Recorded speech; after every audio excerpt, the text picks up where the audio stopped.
Hi guys, I hope you're good. I hope you're well. Guys, we are doing something quite amazing today, which is factorizing, and we are going to be using the factor and the remainder theorem. So this is for you grade 12 specifically because you will need this a lot whenever you're dealing with polynomials. While you're still in grade 10 and 11, you're still factorizing trinomials. However, it's very important that you learn this method as early as you can because it will be assisting you whenever you find yourself with polynomials. So guys, let's start our lesson and see what the remainder theorem looks like.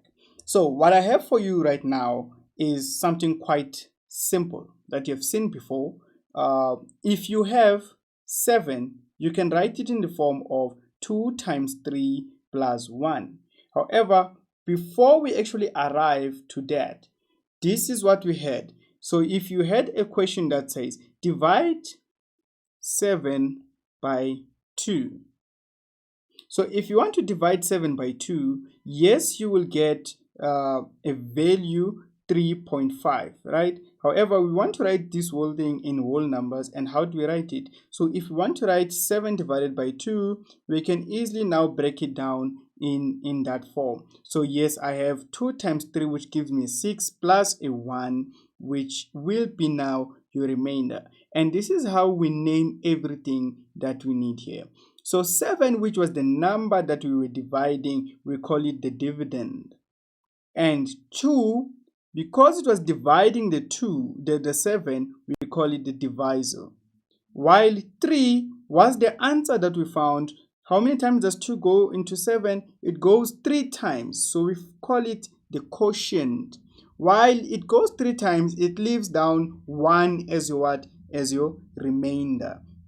So here, using the remainder theorem, we need to account for every value that is there. So we need to account that yes, 3 was there, that's what we found, which is the quotient. However, there was a remainder 1. So that is why we say we have the remainder theorem. Now, we are not doing this math. This is the math that we actually do right now. So if you are dividing a polynomial, your answer will be given by d of x, which is a divisor, multiplied by the quotient. So d of x multiplied by q of x plus r of x, which is now your remainder. Okay, so this f of x is actually the polynomial, and then you break it down into d of x and q of x plus r of x.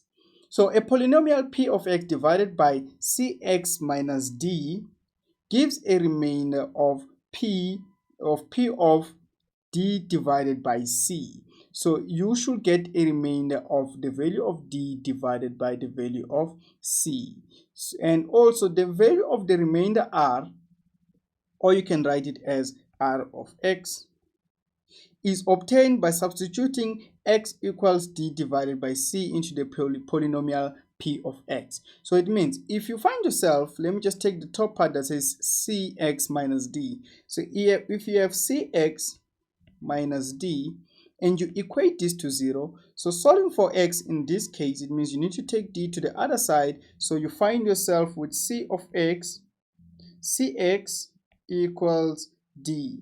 And if solving for x, it means you must divide by c. You divide by c both sides, and so it means x will be d divided by c. So that is how you actually find the value of the remainder. So if you substitute any value, okay, if you substitute any value in the form of d over c, it should give you the remainder r, or r of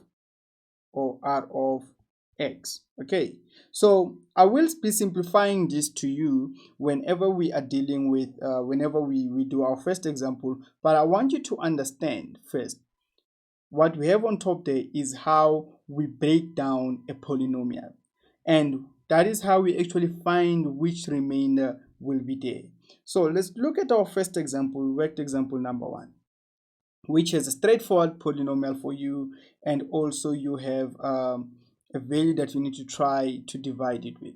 So use the remainder theorem to determine the remainder when p of x, which is equal to 3x to the power of 3 plus 5x to the power of 2 minus x plus 1 is divided by the following linear polynomial. So I have this linear polynomial for you, which is x plus 1.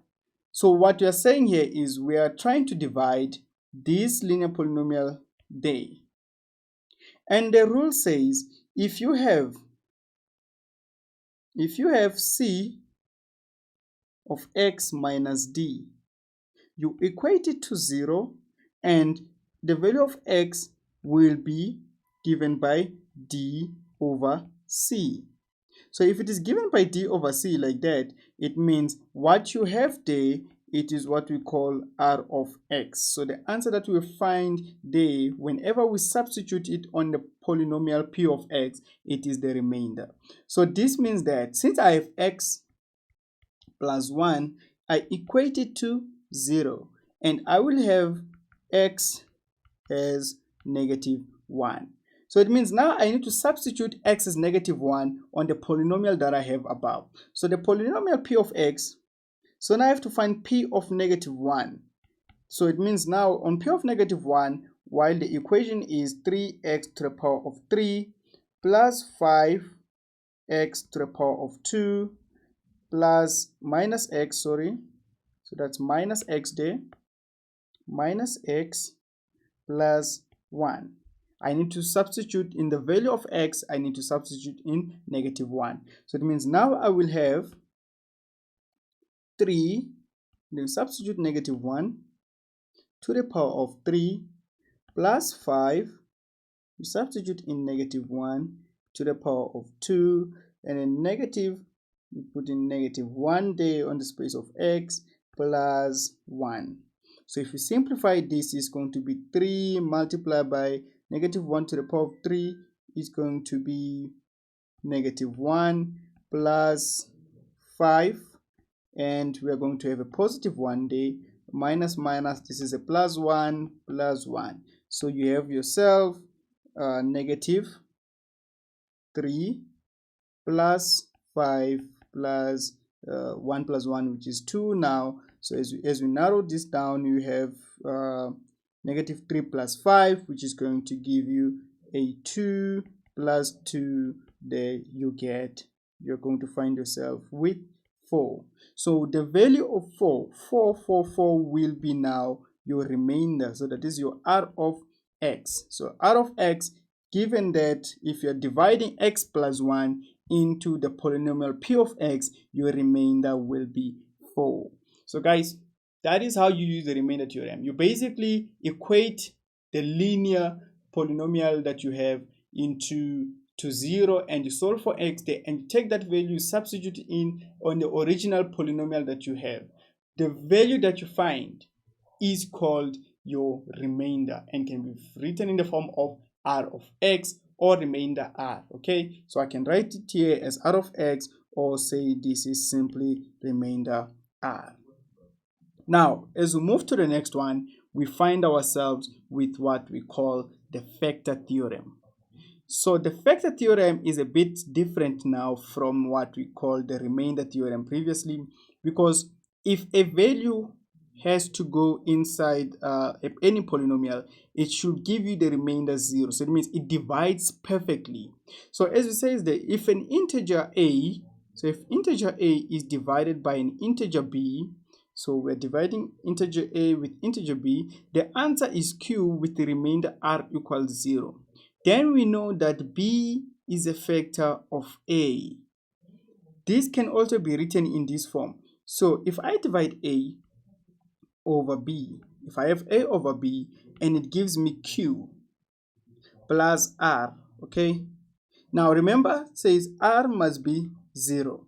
So now if I have a over b and getting exactly q, then I know that we have what we call a and b. B is a factor of a because it gives you a remainder 0.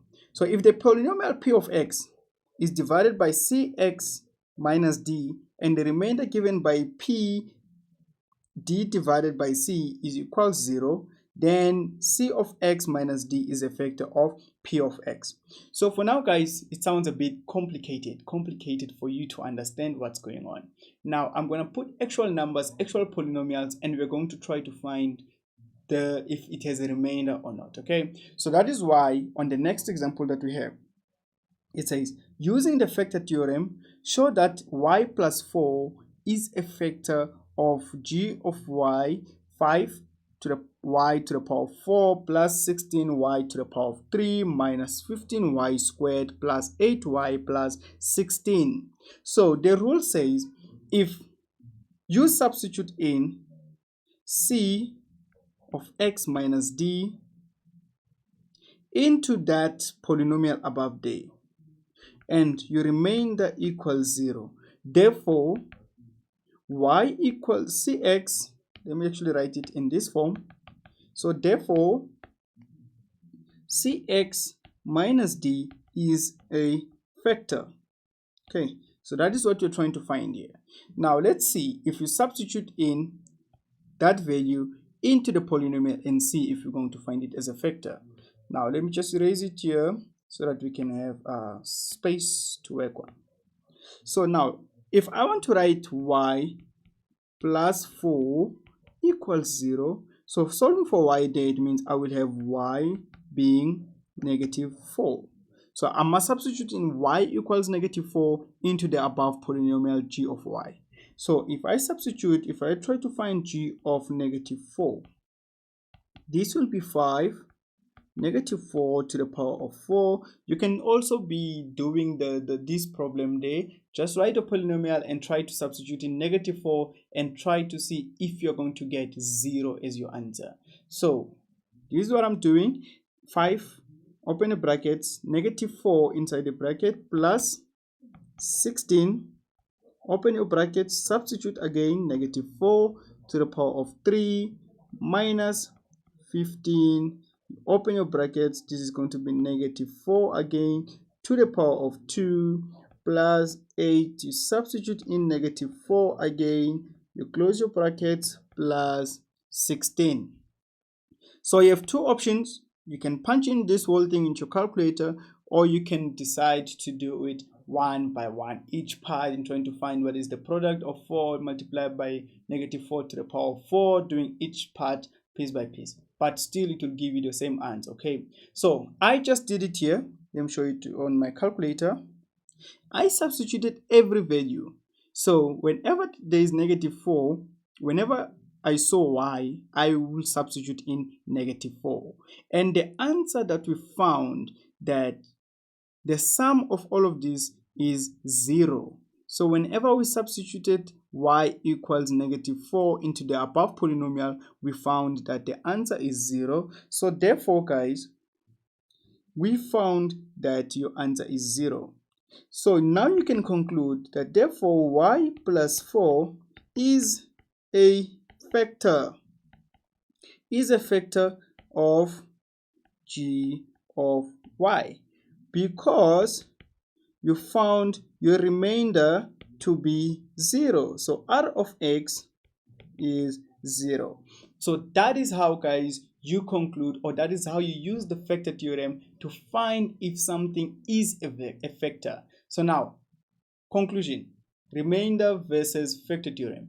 On the remainder theorem, you need to actually get a value as your remainder, while on the factor theorem now, you need to ensure that you find what? You find this polynomial, which whenever you substitute, you must get a 0. So that is the difference between the two. The factor theorem, you must get a 0. Remainder theorem, you need to get an actual value or actual numbers, whether it's a fraction, whether it's going to give you decimals, whether it's going to give you a whole number, as long as it is a value besides 0. While on this side, we need to get 0 for it to be a factor. So guys, thank you for joining me on today's lesson, and I will definitely see you on the next one.